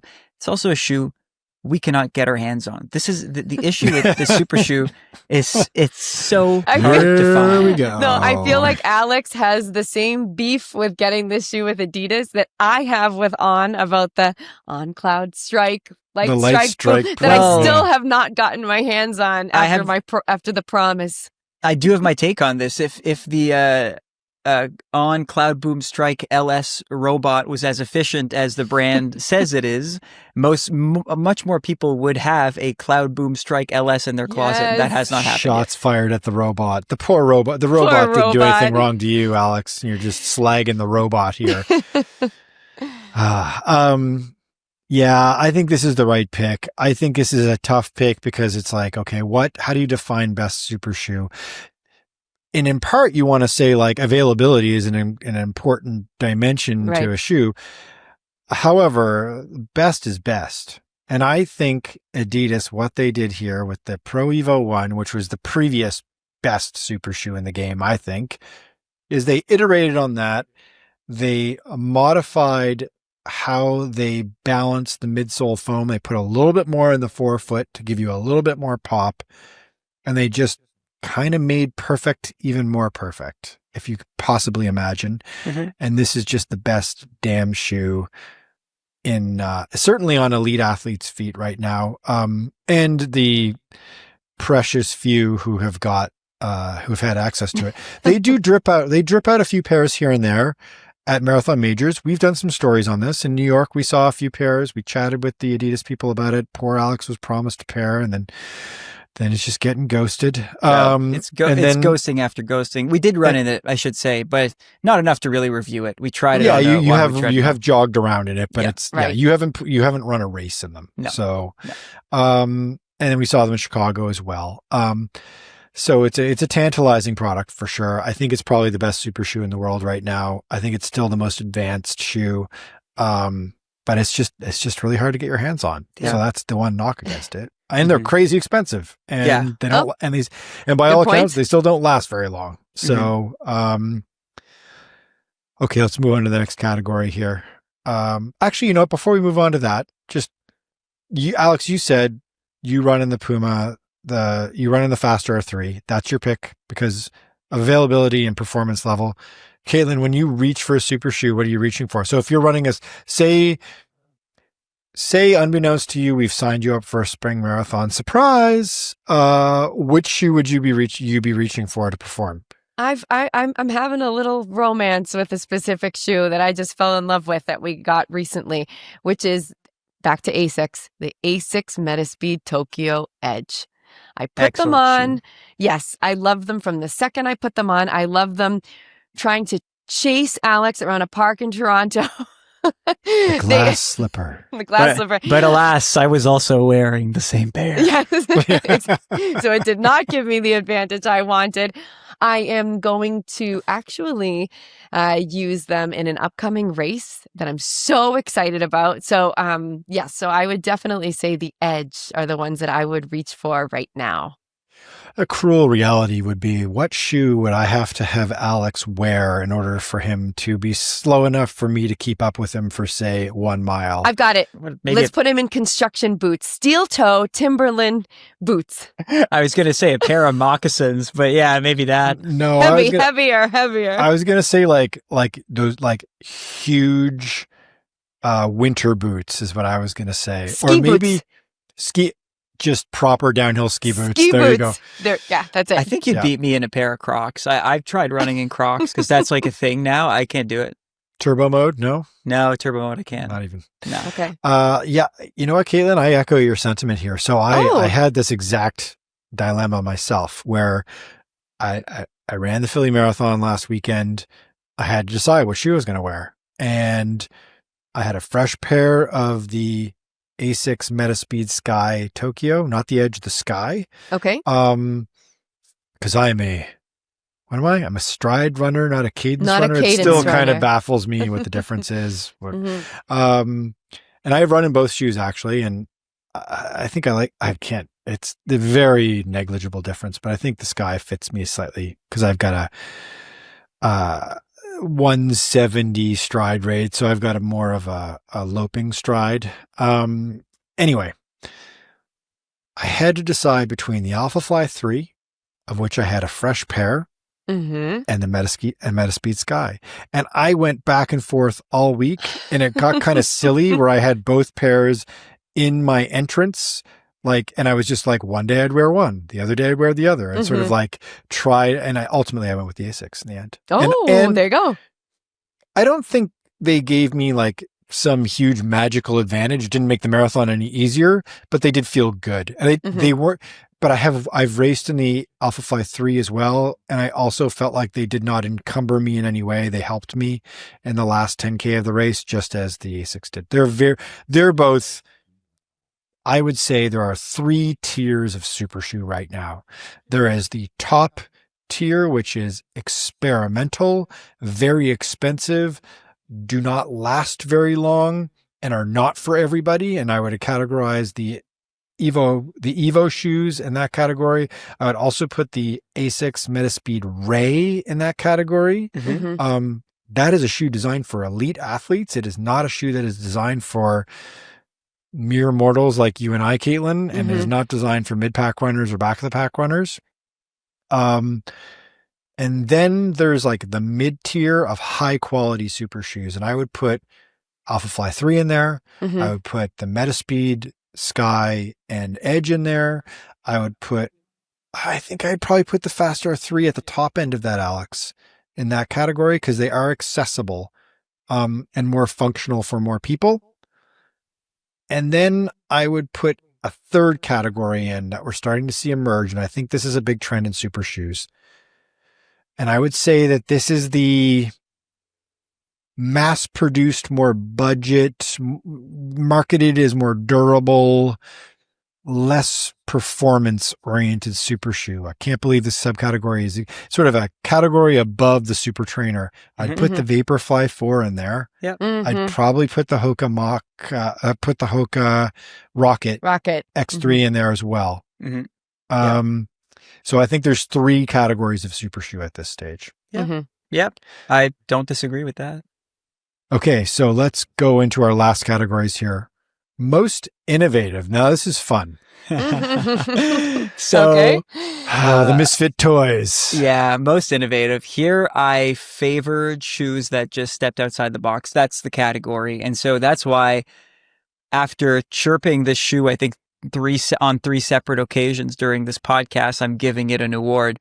Gotta hand it to Nike and their Vomero Premium. That's my runner-up. Weird shoe, odd to run in. I don't quite get it, but also there has to be some type of genius inside of it that we're trying to figure out. That's what Conor Mantz wears for his easy runs.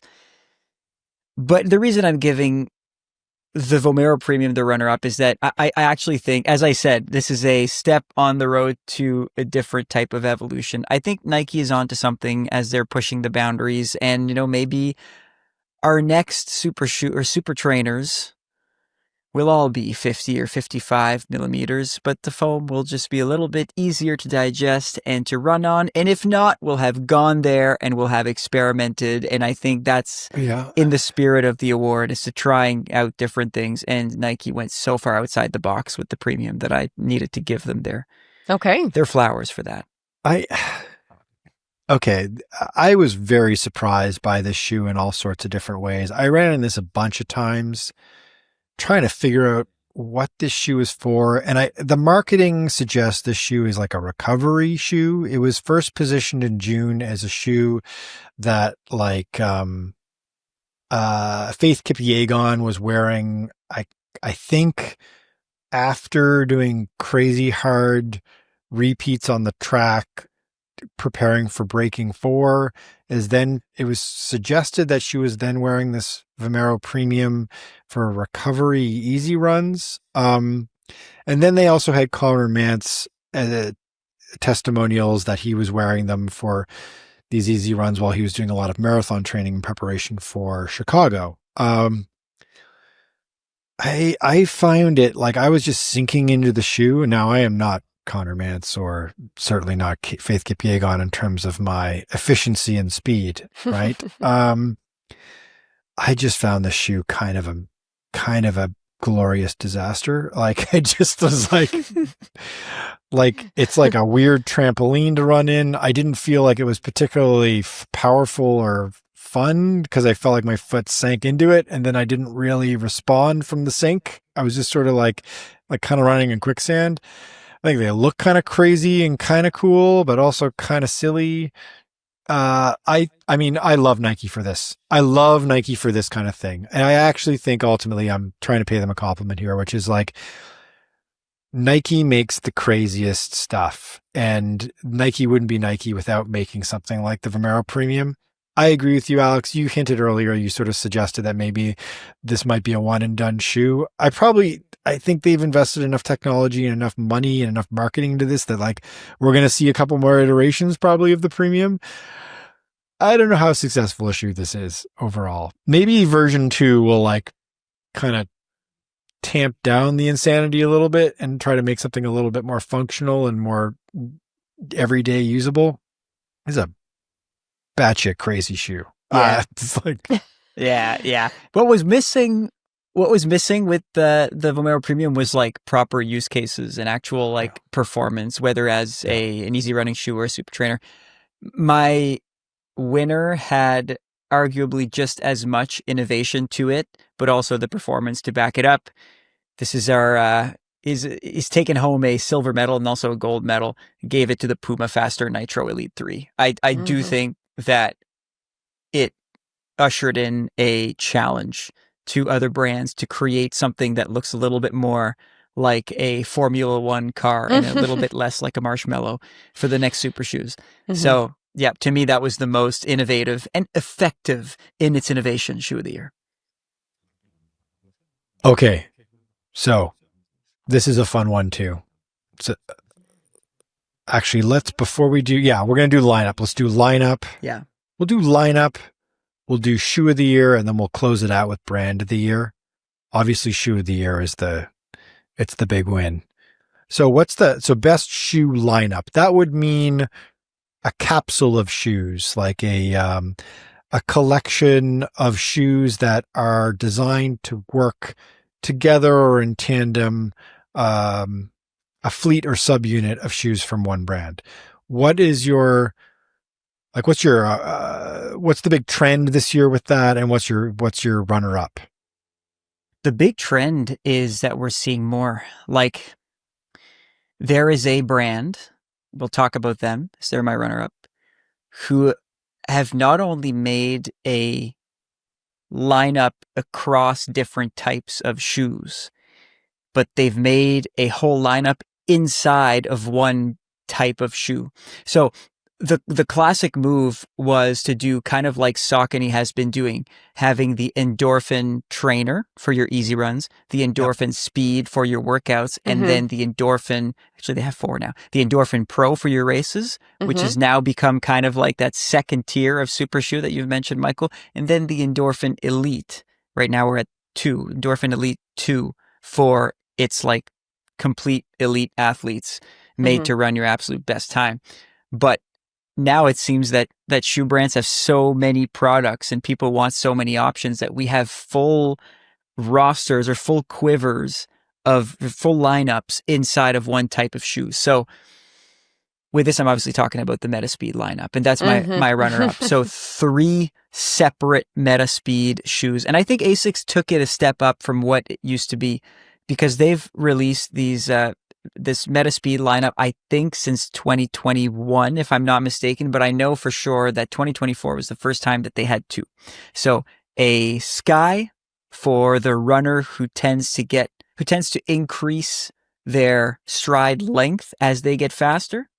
And then the edge for runners who tend to increase their cadence by a lot as they get faster. We all increase our cadence as we get faster, but the edge runners are those who especially do that. So this year they made this cleavage once again, these two super shoes for different types of runners.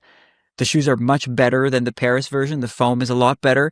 And then third thing, they added a third mysterious cool looking shoe in the Metaspeed Ray, which we learned, and I think one of you just mentioned this a couple minutes ago, is a shoe made for elite athletes. It doesn't come with as many form guardrails, i.e. if you start to get tired and you pronate, the Ray's not going to do much for you because it's not a firm shoe. It is a light and bouncy shoe. Squishy. But if you're, it's squishy. It is squishy. Squishy. It's so squishy. And if you're running without any impediment and your stride is nice and even and has a lot more up down to it than left to right and side swaying, it's a terrific shoe. But what we heard is that it's made for, in terms of men, the example was for men, but also it's a shoe for both genders, obviously. It's a 2:15 marathon or faster shoe, or the equivalent for women. So I'm out, guys. I'm out. As are most people. Yeah. But maybe Alex is out too. It's like you're right on the edge. I have not run that. I've not run that anyway, just yet. And so, but that's kind of the beauty of it. If you want a super shoe and you like the Metaspeed line, there's something for you. Maybe it's the edge, maybe it's the sky, maybe it's the Ray. So to me, that was a beautiful trio of shoes. It is, yeah. I mean, God bless them that they've decided to make something so specific. It's kind of crazy that there's the edge and the sky. It's like there's such slight differences, but it's neat that that exists for runners. Totally. All right, who's the what's Winner. the big lineup of the year? My lineup of the year, it was that third criteria that made me eventually choose this lineup and not the Metaspeed lineup. The third criteria being not necessarily my take on the shoes, not necessarily how they did in the world, but the cultural impact of the shoes. These shoes were everywhere, in part because this brand marketed the crap out of it, but also people absorbed it. People liked them. And even if the premium was not so well received, the other two carried the list. It is the Vomero series of shoes. Nike called it last year in December, TRE. They said next year is the year of Vomero, and that happened. Again, the Vomero 18 is an excellent easy running shoe. The Vomero Plus is a tantalizing product that many people wear on their runs, and the premium is a nod towards whatever comes after the premium. So I don't think there was a louder and maybe better received lineup of shoes to come out this year, mostly carried by the 18 and the Plus, but nonetheless, the Vomeros were everywhere, and so I'm giving it to them. I mean, I will say I think I'm actually in the very small minority of critics of the premium. I think the premium's marketing has been exquisite, and I think most people have drank the Kool-Aid on it and think it's amazing. And maybe, you know what, maybe I'm just a damn fool and I have no idea that what I'm missing, and that the premium is actually an excellent recovery shoe. And it's just because, you know, I'm tall, and I'm like, because I'm a tall guy, I'm sort of like on the heavier side. I'm not on the heavier, you know, like I'm 6'2". So you're heavier than Connor Mance, what you're saying. I am heavier than, yes, I'm heavier than Mr. Mance is. I could pick Connor Mance up in my arms and carry him around like a baby. Please do not do that at the next race. Please do not do that. So Connor, instead of weird interviews with you this time, we're going to bring this guy. I've described you as a toddler that I could swaddle and carry around. This is what happens when you podcast for 2 hours, folks. So Michael's running on fumes. I need a pee. I've drank way too many cups of coffee. It's just getting real here. But yeah, no, I think the premium is a cool disaster. That's how I would categorize it. I think it's like a mad scientist shoe, but the 18 and the Plus are so incredible that I totally agree with you on the whole lineup, Alex. Even if the premium for me just doesn't do it and is super weird, and I wouldn't run very much in it. I love the idea of it. So I think like Nike just nailed it this year. They absolutely nailed it with this lineup. I think it's the right choice. Okay. Shoe of the year. Shoe of the year. The big hardware. I don't think we need to talk about trends. I don't think we've talked about it, how we choose our shoes. These two shoes have everything. They have a personal preference for me, large adoption in the pro scene, and also has a big place in the culture. We've talked about these two shoes. Obviously, some of these shoes will have 2 awards because we've loved them. Our runner-up is the Adidas Evo SL. I have them right here. The Adidas Evo SL. This was not planned. I have 2 shoes on my table. And our winner, once again, the Puma Fast Start Nitro Elite 3. That is my shoe of the year. When we think back on 2025, we're going to think of this Puma shoe. It had a big impact on the racing scene, on my own racing, and also for everyone who's tried it. The one thing I'll say, you mentioned that they're widely available. In some places, yes. Wide-ish, yeah. I really hope that in 2026 they do become more available, because I know a lot of people have been looking for them and struggled to find them. But yeah, they come in spurts, right? Yeah. They're like, they'll do a SKU, there'll be availability, they'll sell out, then they disappear for a month, then they come back again. I think it's a good pick. I think it's the right pick. I think this shoe is really driving innovation forward in a big way. I think they had such a great year with this shoe. You want to see Puma do well. I know they've had their struggles kind of connecting with runners overall, but they really have made decent shoes overall. And I think that the Fast Star Elite 3 sort of leads that group. Katelyn, let's just have our own moment here. Okay. What's our, we're officially, Marathon Handbook is officially giving the Puma Faster Nitro Elite 3 our stamp of approval. It is the 2025 shoe of the year. But what's the Katelyn Tossi shoe of the year? Oh my goodness. You know what though? I think I'm gonna go with the Edge. Yeah. I think I'm gonna go with Asics. Yeah, I knew you would. I knew you would. I think I'm gonna go with the Edge, because it's just been the shoe that I've been most excited about trying on lots and lots and lots, trying out lots of shoes this year. And I think that that's the one that has gotten me the most excited, and it just like feels the best when it's on my feet. So yeah, that's what I would say for me is my Katelyn Tossi shoe of the year. What about you, Michael? The Nike Vomero Plus. I knew it was going to be Vomero. I knew it. It's just the shoe that like we test a lot of shoes out. We're very privileged in that regard. It's also a big responsibility, right? And I take it pretty seriously. And we're like, we try to run the heck out of these shoes in different environments and try to match them with the use case, right? And the use case for the Vomero Plus was vague and broad. It was like, it's a big shoe. It's a max cushioning shoe, kind of. It's kind of a workout shoe if you want to make it that. It's kind of a long run shoe. It's kind of an everyday easy shoe. It's a cushioning shoe. It's stylish looking. And I just wanted to run in it every day. I just loved running in this shoe. That's a great reason. Yeah. And they're kind of pretty, and I felt bad. It's another test. It's like, do I want to run in this shoe, or do I want to walk around town in this shoe, right? And I kind of wanted to do both, but then I trashed the hell out of my test pair. So, and they're very durable, and the pop after several hundred miles is still there. So that's my pick. Okay, so overall, Alex, brand of the year. What's the big brand? So last year it was Asics. What is the brand of 2025? The shoe brand of 2025? There was a case for Nike. There is a case for Nike. There was a case for Adidas. There was a case for Puma. There is, yep. Ultimately, Asics is repeating. Yeah. Asics repeats. Go they Asics. Just have they have no weak spot. They have something across the board. Nike's lacking a new super shoe. If they had a new super shoe post Alpha Fly, then I think they'd be taken more seriously. But Asics has everything.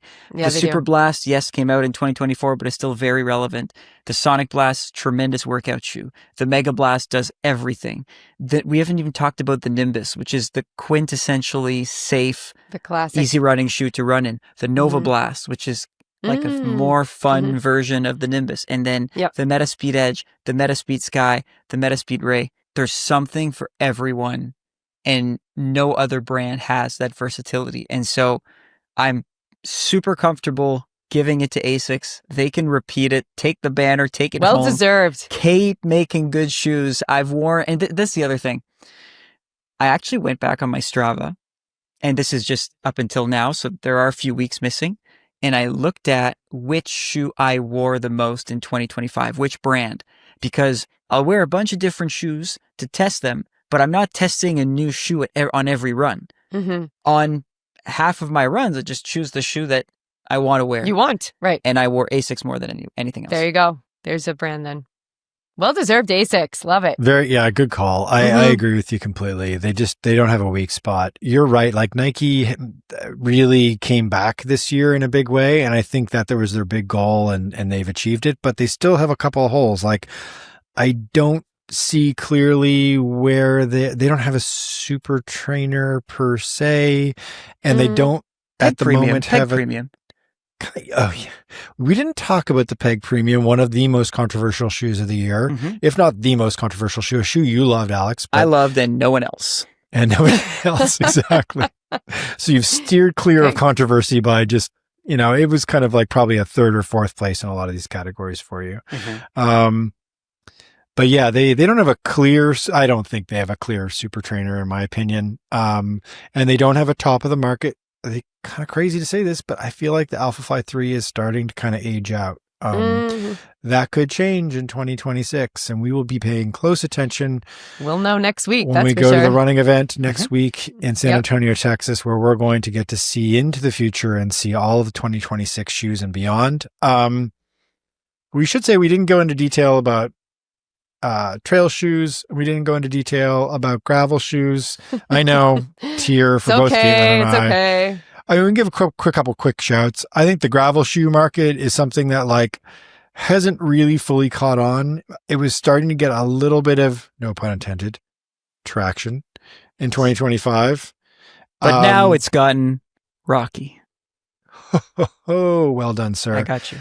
I would say like the Mount to Coast gravel shoe that they just dropped in the last 2 months, pretty damn good shoe.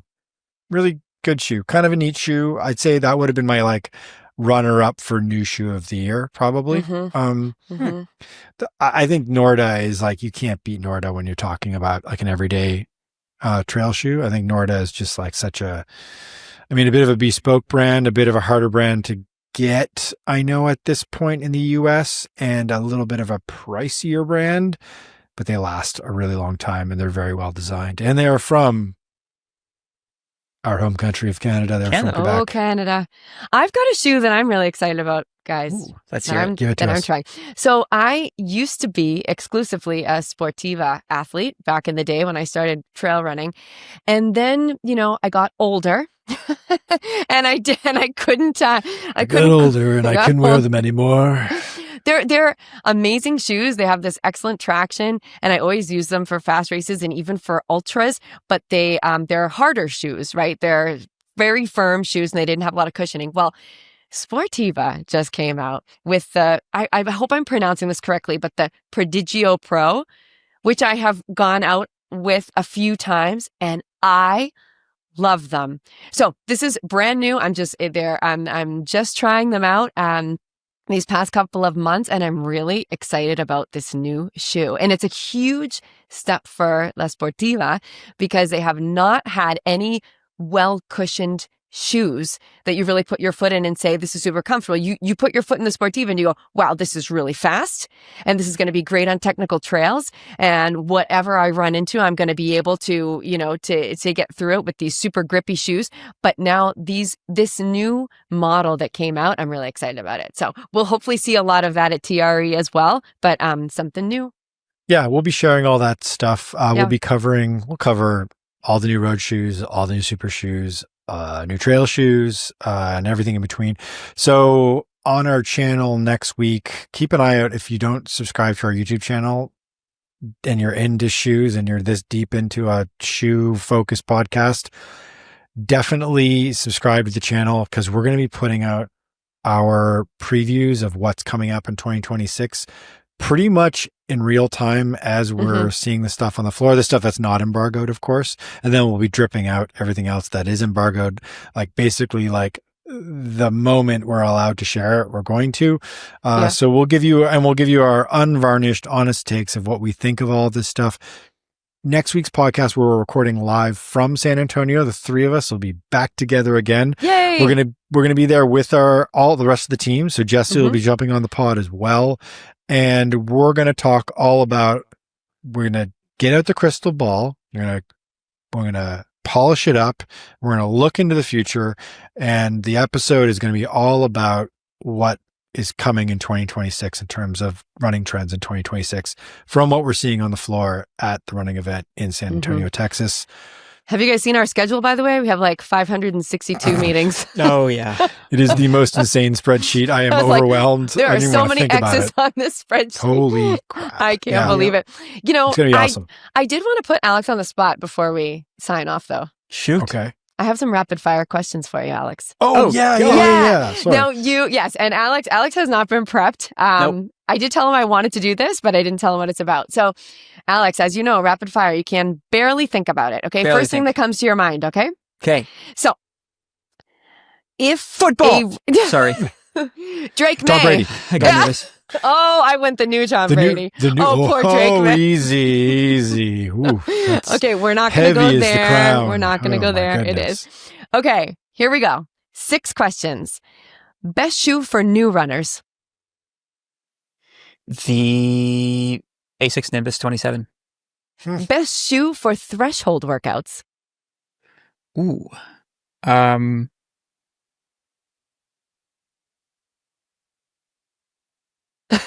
Asics Sonic Blast. Okay.